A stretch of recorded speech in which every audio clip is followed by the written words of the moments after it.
Assalamualaikum warahmatullahi wabarakatuh. Alhamdulillah kita sudah sampai ke materi 7 nih Bun. Dan masih sama Dira ya. Nah di materi 7 kali ini Dira mau bahas tips ampuh bikin konsumen beli berkali-kali. Mau nggak Bun? Mau dong ya. Nah latar belakang Dira sharing masalah ini karena adanya beberapa curhatan dari reseller Bun. Mereka bilang banyak konsumennya yang cuma beli sekali dua kali aja, ketika ditawarin lagi udah nggak tertarik dan nggak mau beli lagi. Nah, hal ini sebenarnya kenapa sih Bun bisa kejadian ya? Nah, mengingat dan perlu kita akui juga bahwa produksi petek ini bukanlah produk pokok yang artinya harus dan wajib dikonsumsi setiap hari sama seperti nasi Bun. Maka dari itu memang sebenarnya wajar kalau mereka nggak mau beli tiap hari. Tapi hal ini bukan berarti kita nggak bisa bikin mereka berkali-kali dong ya. Nah, semua pasti ada tipsnya asalkan kita mau pelajari Bun. Yang pertama, berikan pelayanan terbaik. Pelayanan yang baik itu yang seperti apa sih? Pelayanan yang baik adalah pelayanan yang ramah dan selalu menggunakan emoticon di setiap percakapannya, yang fast respon atau cepat dalam melayani chat, yang membuat proses orderan semudah mungkin, packing produk dengan rapi dan menangani komplain dengan baik.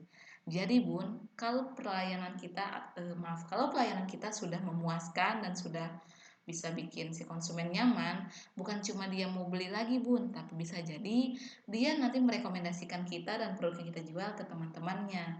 Dengan begitu, Bunda akan mendapatkan konsumen baru tanpa Bunda harus promosi. Enak kan? Maka dari itu perhatikan ya Bun, jangan pernah jutek apalagi judes sama calon pembeli. Yang ada nanti mereka kabur.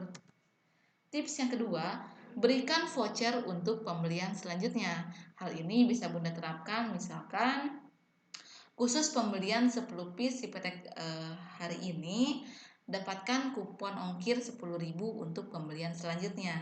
Jadi selain Bunda bisa closing hari itu, Bunda juga punya closing untuk beberapa waktu kemudian karena si konsumen tadi punya voucher yang bisa ditukarkan untuk belanja lagi di tempat kita. Jadi berikan voucher ya Bun, nggak perlu gede-gede kok, cukup 10.000 atau 5.000 subsidi gitu ya, subsidi ongkir. Yang penting ada hal yang bisa nanti bikin dia balik lagi ke toko kita. Lalu yang ketiga, gunakan teknik cross-selling. Jadi cross-selling ini adalah menawarkan produk lain sebelum terjadinya closing untuk meningkatkan omset. Jadi sebenarnya cross-selling ini sudah sering kita temui di kehidupan sehari-hari Bun. Contohnya nih ya, kalau kita ke minimarket, sebut saja Indo April gitu ya. Pas kita mau bayar di kasirnya, pasti mbak kasirnya bilang kan, nawarin gitu. Mau sekalian pulsanya kak? Nah itu dinamakan cross-selling Bun. Dan ternyata dengan melakukan cross-selling ini, omset perusahaan bisa naik berkali-kali lipat. Nah, nggak akan bisa omset yang naik berkali-kali lipat kalau si kasir tadi cuma diem kan, Bun. Maka dari itu, kita juga nih ya sebagai penjual si petek bisa menerapkan cross-selling tadi. Apalagi sekarang produksi petek sudah banyak variannya. Jadi misalkan si konsumen tadi cuma beli si petek crispy ikan. Nah, sebelum dia transfer, Bunda bisa tawarin lagi, oh iya Bun, saya juga ada produksi petek abon tuna, teri kentang, dan yang lainnya nih, mau sekalian gak? Gitu kan, biar bisa sekalian dikirim. Nah, walaupun nanti dia misalkan nggak mau beli hari itu juga, nggak apa-apa. Yang penting kita sudah menginformasikan dan dia sudah tahu kalau kita jualan produk lain selain crispy ikan. Dan mungkin dia akan beli di pembelian selanjutnya. Lalu yang keempat, bangun interaksi. Lagi-lagi interaksi ya Bun.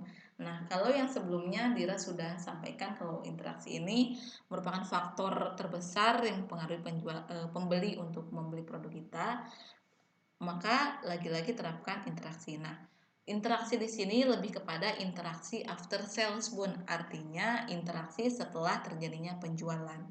Jadi setelah kita berhasil closing, jangan didiemin, jangan dicuekin gitu aja, tapi juga harus terus dijalin interaksi. Contohnya, setelah terjadinya closing, ucapkan terima kasih.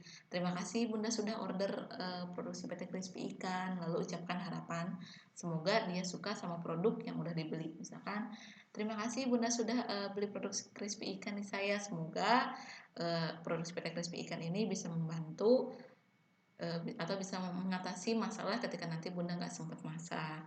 Lalu bisa juga follow up ketika produk sudah diterima. Ini misalkan nanti hari ini produknya dikirim, terus 2 hari lagi Bunda bisa follow up. Misalnya, "Halo Bun, gimana nih produksi PT yang kemarin Bunda pesan, udah sampai belum?" Nah, dengan begitu kan kita, memastikan juga ya bahwa tidak ada kendala pada pengiriman, sehingga si konsumen juga nyaman, "Oh iya nih, setelah saya bayar nggak cuma dibiarin gitu, nggak cuma didiemin, tapi juga masih diperhatiin," gitu kan. Nah, selain itu nanti untuk selanjutnya ketika nanti dia bikin status atau enggak tanpa bikin status juga kita tetap harus interaksi dengan cara misalkan kita menyapa, tanya kabar. Jadi nggak putus di situ aja. Nah, yang kelima atau yang terakhir adalah berikan hadiah atau bonus. Nah, hadiah atau bonus ini nggak perlu yang besar-besar Bun, karena kan kita juga jualannya masih kecil-kecilan ya. Nah, ini contohnya nanti bisa ikat rambut atau bros hijab atau pulpen dengan minimal pembelian tertentu ya tentunya.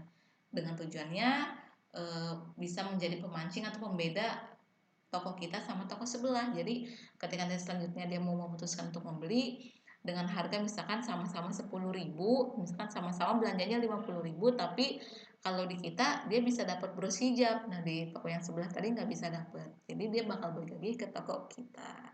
Nah, itu dia ya Bun, 5 tips atau langkah yang bisa Bunda terapkan untuk bikin konsumen beli berkali-kali produk yang kita jual. Lalu selanjutnya, di sini Dira mau bahas kunci reseller jago jualan. Nah, dari materi 1 sampai materi 7 hari ini kita sudah sharing bagaimana tips jualan di sana, di sini, terus bagaimana meningkatkan closing. Nah, sekarang Dira mau share sebenarnya apa sih kuncinya supaya reseller bisa jago jualan. Nah, Dira punya 4 kunci supaya reseller bisa jago jualan.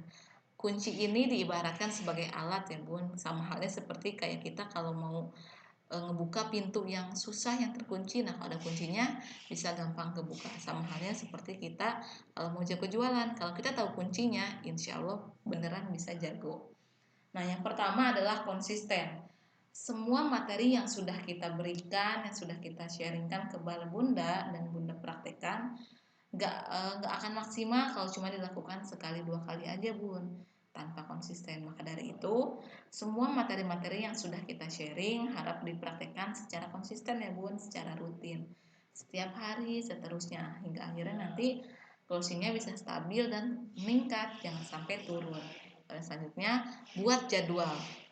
Nah, kita nggak akan bisa konsisten kalau kita nggak punya jadwal Bun, karena udah pada dasarnya ya kalau orang Indonesia itu nggak akan melakukan sesuatu kalau nggak terpaksa atau nggak dipaksa. Maka dari itu bisa buat jadwal.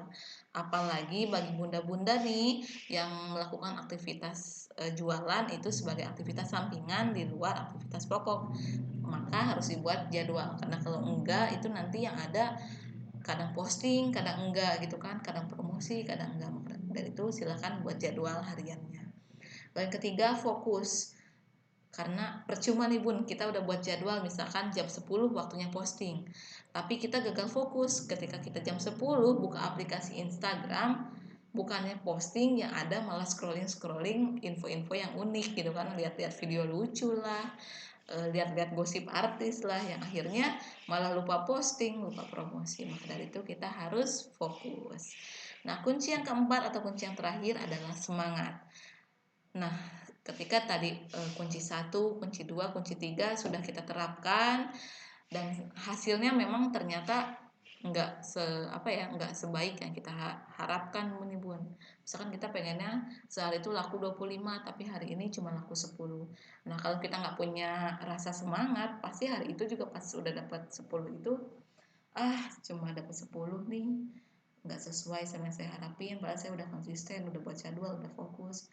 Nah, itu nanti yang ada bakal ngebuyarin tindakan-tindakan selanjutnya Bun. Nanti yang ada nggak akan konsisten lagi, nggak akan buat jadwal lagi, dan nggak akan fokus lagi. Maka dari itu semangat ini juga merupakan kunci yang penting. Nah, itu dia Bun, 4 kunci agar reseller bisa jago jualan. Konsisten, buat jadwal, fokus, dan semangat. Keempat-empatnya diharapkan bisa Bunda terapkan pada diri Bunda mulai dari detik ini juga. Oke Bun, semua materinya sudah kita sampaikan mulai dari materi 1 sampai materi 7. Semoga apa yang sudah kita sampaikan bisa dipraktekkan dan bisa bermanfaat untuk praktek jualannya. Dan semoga setelah mempraktekannya bisa meningkatkan closingannya ya Bun. Bismillah untuk melakukan jualannya dan semoga nanti kedepannya akan banyak-banyak lagi informasi yang bisa kita sharingkan. Terakhir dulu untuk video kali ini. Wassalamualaikum warahmatullahi wabarakatuh.